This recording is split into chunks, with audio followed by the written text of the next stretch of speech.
Yenne. Aselson Company has developed a kind of transformer for guiding columns of vehicles and personnel through mined areas. Transformations happen when Yenne prepares to detect mines. The front section lowers, as well as the two side sections. This is the vehicle's main feature. Yenne can detect various explosives and mines on the right and left sides of the transport, something most alternative solutions cannot do. Detection happens using a combination of different radars and metal detectors. Any identified threats are marked and sent to the computer. And how can we forget about good protection? After all, we're looking at the vehicle that works in hazardous conditions. It has armor to protect against explosives and kinetic threats. Yenne also has a remotely controlled weapons platform for counterattacks. Plus, there's a system to defend against interference.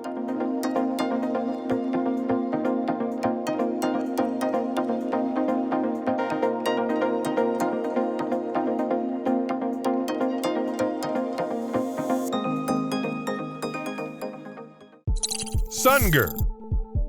This is a short-range air defense missile system that consists of two elements, a module and 4 launchers placed inside it. The system independently detects, identifies, and tracks targets day and night, and of course it strikes them if necessary. For this, missiles with a max range of 5 miles, a minimum range of 0.3 miles, and a max altitude of 2.5 miles are used. The projectiles travel at 1,850 miles per hour, use a thermal imaging guidance system, and have a penetrating part made of titanium alloy, which, according to the creators, is more effective. During tests, the Kerkes armored vehicle with a 4x4 wheel configuration was used as the platform for the combat unit, but it's not the only possible option.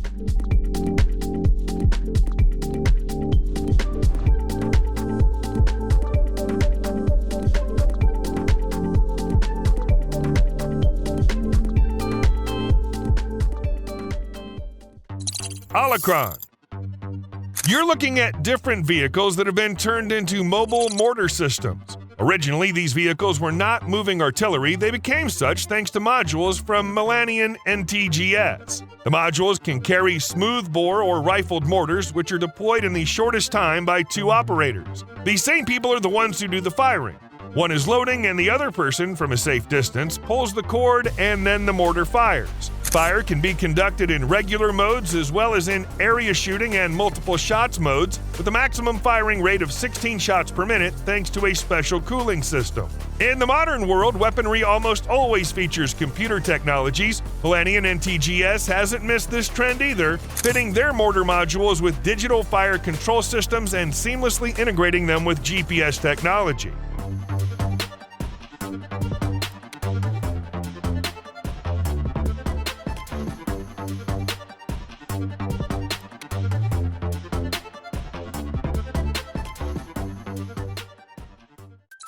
Cyclone.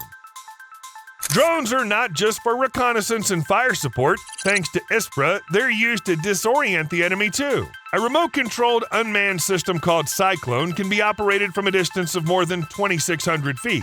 If the drone flies much further, the operator won't be able to activate the main component, the unit under the drone. It contains several tear gas grenades that fall onto the battlefield almost instantly when the button on the control panel is pressed. Gas is not the only thing a drone from ISPRA can drop. The unit can also be outfitted with smoke grenades or other similar projectiles, which can serve as both a distraction and a marking tool. And don't forget that Cyclone can be used just fine without attachments or projectiles as a standard scout. It has a camera, and that's all that's needed for that purpose.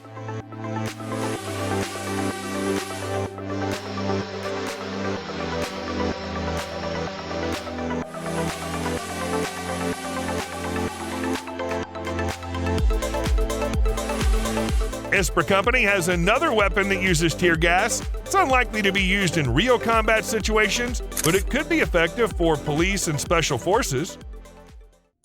Gorgon. To start with, it should be said that the Agent Fly Technologies drone excels in reconnaissance missions. It features a camera with electro-optical or infrared sensors and a 10 times optical zoom, a secure digital communication system for photos and videos, an additional pilot's view camera, and an external localization system. And these are just the standard features. Additional payloads such as LiDAR, multispectral cameras, and radio frequency spectrum analyzers can be installed on Gorgon. Overall, a drone can make a great scout, handling all sorts of tasks for detection and surveillance. However, it can also do one more thing. If necessary, Gorgon can carry munitions and drop them onto a desired target.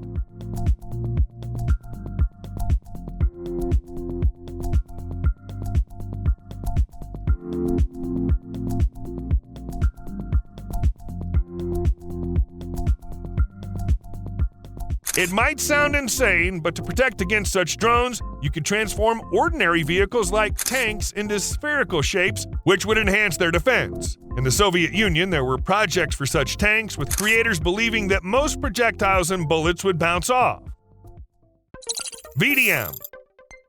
Here's another mine detection machine, and don't mind its tractor-like exterior. It's really effective at locating dangerous items. For this purpose, the vehicle is equipped with a suite of countermeasures such as rollers, passive infrared decoys, magnetic sensors, penetrating action radars, and much more. The wheels of this vehicle deserve particular attention. They are significantly smaller than the wheels or tracks of other similar equipment, which is dictated by a simple logic: the smaller the contact area with the surface, the lower the chance of unexpectedly running over a missed mine. However, even if the car accidentally hits a hazardous object, it'll have some chance to cope with the damages because despite its appearance, it's equipped with appropriate protection for this class of vehicle.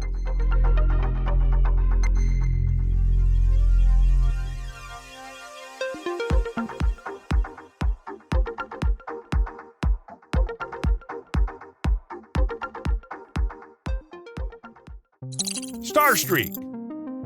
This anti-aircraft missile system would be just another ordinary air defense tool if not for its missiles. After pressing the launch button, the first stage engine ignites, propelling the rocket from a lightweight handheld launcher, a rocket system on a vehicle, or a stationary block. Then, after traveling 13 feet, the second stage activates. It's at this point that the rocket becomes truly dangerous to its targets. 3 tungsten alloy darts are released. This significantly increases the chance of hitting the target. And that's not all that makes StarStreak an effective means of attack.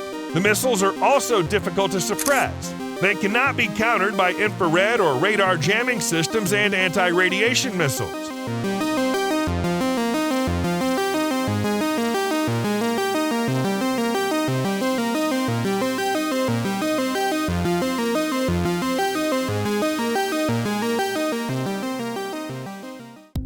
Mobile Sentry.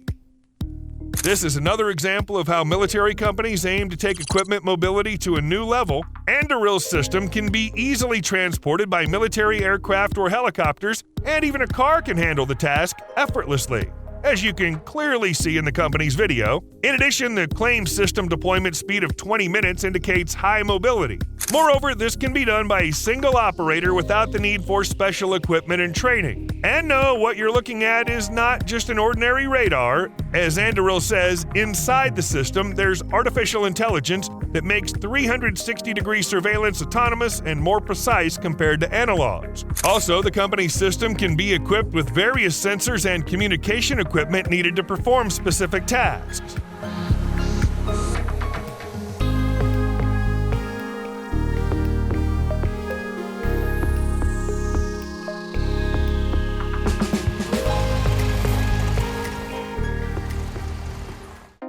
Redback. Hanwha Defense is working on developing an infantry fighting vehicle that meets the requirements for modern combat operations. The company has clearly succeeded in mobility, as the Redback can reach speeds of over 40 miles per hour and features a system of composite rubber tracks that enhance mobility over rough terrain. The vehicle's protection, at least for its class, is quite good. It features sturdy armor and is equipped with a modern active protection system called Iron Fist with built-in radars and electro-optics. As for the weaponry, it's all good there too. The Redback features a turret with a Bushmaster Mk-44S cannon, a Mag-58 coaxial machine gun, and 2 Spike LR-2 missile launchers. Additionally, the vehicle can be equipped with a remote weapon system and Javelin anti-tank guided missiles.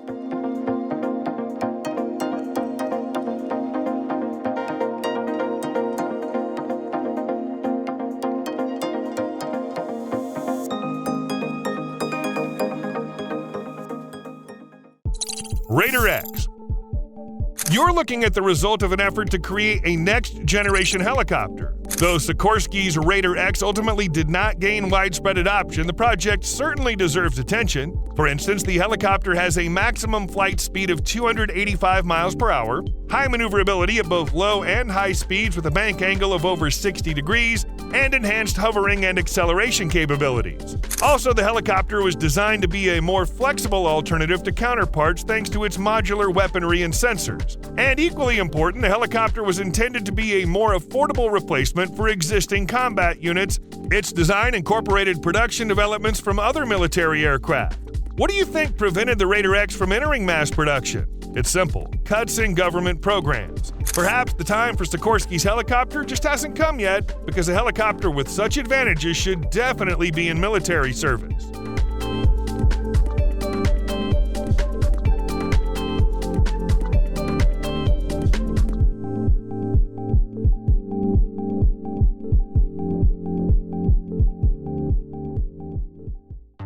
Amos. What could be more effective than a mortar? There may be different answers, but Patria will silently demonstrate its transport-mounted twin-barreled mortar turret. The weapon can fire at a rate of up to 12 rounds per minute. It has different modes, including a computer-controlled mode for hitting 10 rounds simultaneously. Besides that, the Patria mortar turret can fire both indirect fire and direct fire for self-defense. However, what really sets apart a vehicle with such a turret is its ability to relocate to the next position about 30 seconds after firing a 14-round salvo. This makes it very difficult for enemy artillery to retaliate.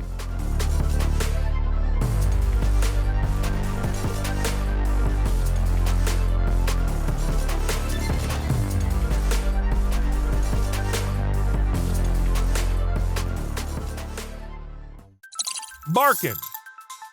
Havelsan has developed Barkin, a multi-purpose unmanned vehicle that can handle bomb disposal missions using its robotic arm, serve as a military cargo transporter, or conduct rescue missions. Barkin is also capable of autonomous patrols, 3D mapping, and reconnaissance missions. It's even armed. How couldn't it be? Barkin can be fitted with weapon systems or even missile launchers. This unmanned vehicle does all that with its compact dimensions of 5 by 3 by 4 feet and a fairly decent speed with a maximum of over 7.5 miles per hour. So there's a reason why Havelsan Company claims that Barkin is a solution that can increase mission success rate, prevent numerous losses, and reduce operating expenses.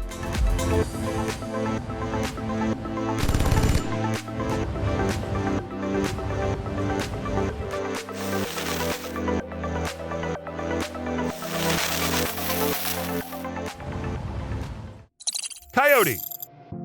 In 2021, Raytheon Missiles and Defense showcased its capabilities in countering unmanned aerial vehicles. This system consists of Coyote interceptors with precision-guided radar and a mobile radar to engage swarms of drones regardless of their size or flight range. During tests using non-combat methods, complete awareness of the airspace effectively kept Allied manned assets informed about threats. When danger was identified, Coyote interceptors effectively managed to destroy the targets.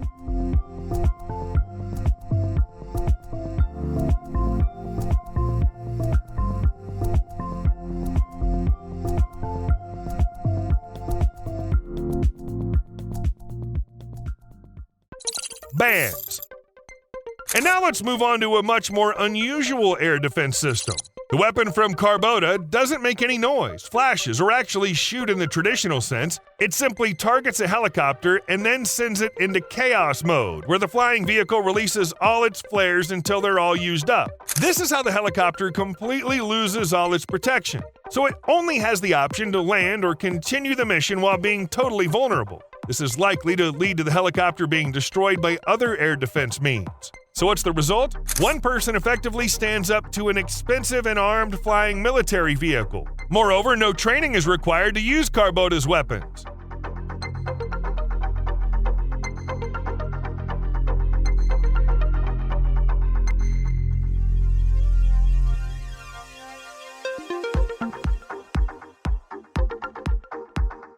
By the way, this isn't the first unconventional means to counter helicopters. There were even mines that could detect enemy units flying above and strike them with multiple projectiles.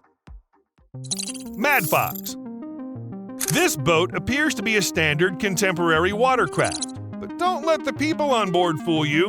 Madfox is unmanned. Currently, the boat is going through the testing stage, and there is no specific information yet on the tasks it'll perform. However, Madfox is based on the autonomous boat MAST 13 from L3 Harris, designed for autonomous or remotely controlled surveillance patrols and ship protection. Because of this, we can make the obvious assumption that after all the tests, it'll serve as a scout capable of undertaking the most dangerous and extended missions without risking crew safety.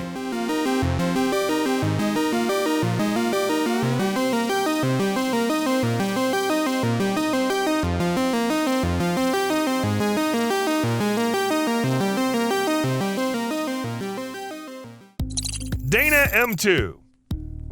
This is a howitzer that stands out because it's mounted on an 8x8 wheeled chassis, making it cheaper to produce and much easier to maintain than similar tracked systems. The creators didn't stop at just mounting it on a wheeled base. They couldn't resist adding an automatic charging system, which is very popular right now. However, there are differences from similar systems. The Dana M2 can be charged with projectiles at any elevation of the barrel. Together, these solutions allow the howitzer to achieve a firing rate of 4 rounds per minute. Thanks to automation, the crew size is reduced to just 2 people who are well protected from ballistic and mine threats by armor. And if they need to leave the battlefield unnoticed, they can deploy smoke grenades from the vehicle.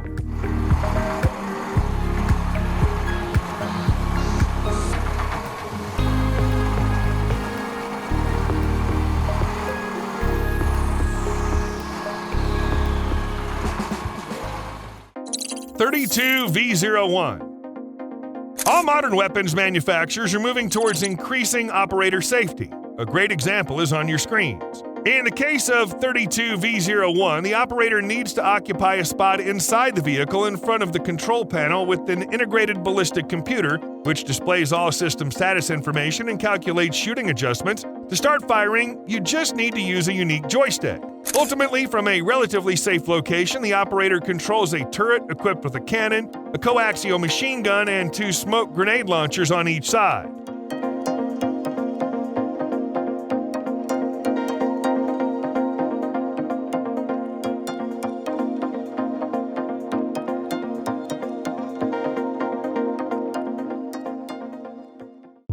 NMAS.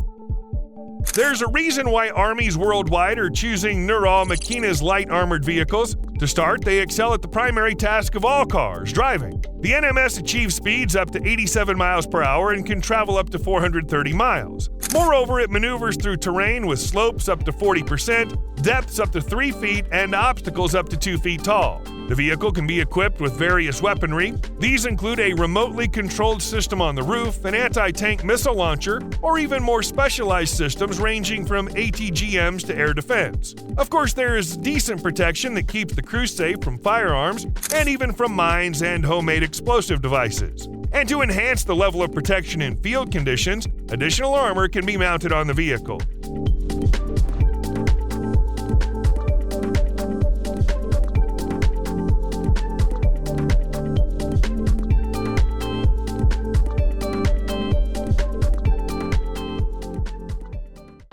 Kerkes. STM Company is actively working to address one of the weaknesses of drones, their reliance on GPS. It's known that GPS signals can be easily disrupted or spoofed. This can make it difficult for drones to carry out their missions. The Kerkes system, developed by STM engineers, uses advanced computer vision methods and artificial intelligence algorithms. This allows drones to perform tasks in both day and night conditions, even where GPS is unavailable. Within the Kerkes project, location tracking and mission execution are achieved through object recognition and deep learning. Using this system, UAVs initiate missions with a preloaded map, cross-reference it with on-site data, and accomplish their tasks effectively without relying on GPS.